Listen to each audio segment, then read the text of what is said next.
Hello everyone. एक बार नारद मुनि आकाश मार्ग से नारायण नारायण का जाप करते हुए जा रहे थे। तभी अचानक उनके दिमाग में एक अजीब सा प्रश्न आया और वे ब्रह्मलोक पहुँचे।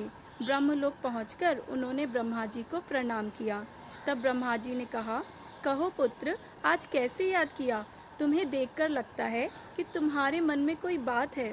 तब नारद जी बोले, ऐसी कोई विशेष बात तो नहीं, किंतु मेरे मन में एक प्रश्न खटक रहा है जिसका उत्तर जानने के लिए मैं आपके पास आया हूँ।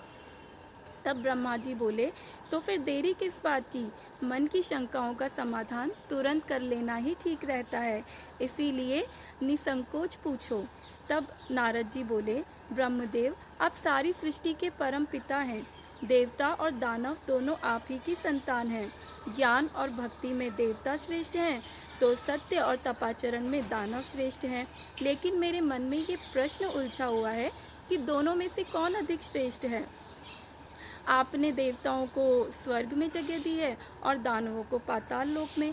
ऐसा क्यों? इन्हीं प्रश्नों का उत्तर जानने के लिए मैं आपकी शरण में आया हूँ। नारद जी के प्रश्न को सुनकर ब्रह्मदेव बोले, इस प्रश्न का उत्तर देना तो कठिन है, क्योंकि देवता और दानव दोनों मेरी ही संतान हैं, मेरे ही पुत्र हैं, और अपने दो पुत्रों की तुलना अपने ही मुख से करना उचित नहीं है। लेकिन तुम्हारे प्रश्नों का उत्तर जानने में भगवान शिव तुम्हारी मदद अवश्य करेंगे, इसलिए तुम उनके पास जाओ।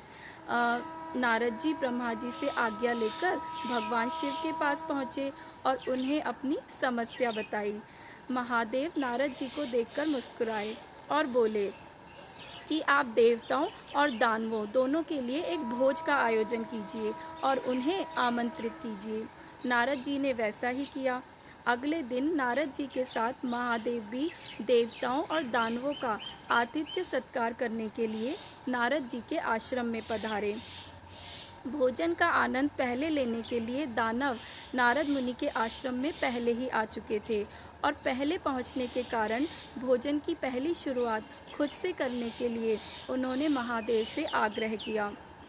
भोजन की थालियां सजाई गई। सभी दानव भोजन करने बैठे, लेकिन जैसे ही वो भोजन शुरू करने वाले थे, तभी महादेव अपने हाथों में कुछ लकड़ियां लेकर उनके समक्ष उपस्थित हुए और बोले, आज के भोजन की एक छोटी सी शर्त है। मैं यहाँ बैठे सभी अतिथियों के दोनों हाथों में इस तरह से लकड़ी बांधूंगा कि वे कोहनी से मोड़ नहीं पाएंगे, और ऐसी स्थिति में ही उन्हें भोजन करना होगा। कुछ देर बाद सभी दानवों के हाथों में लकड़ियाँ बांध दी गई और उन्होंने भोजन करना शुरू किया। लेकिन ऐसी स्थिति में कोई कैसे भोजन कर सकता है? कोई दानव थाली में मुंह डालकर खाने की कोशिश करने लगा, कोई हवा में उछालकर मुंह में डालने का प्रयास करने लगा। दानवों की ऐसी स्थिति देखकर नारद जी अपनी हंसी रोक नहीं पाए। अपने सारे प्रयास विफल होते देखकर सभी दानव बिना खाए ही उठ गए और क्रोधित होते हुए बोले, हमारी ऐसी ही स्थिति करनी थी, हमारी ऐसी ही दुर्दशा करनी थी, तो हमें बुलाया ही क्यों?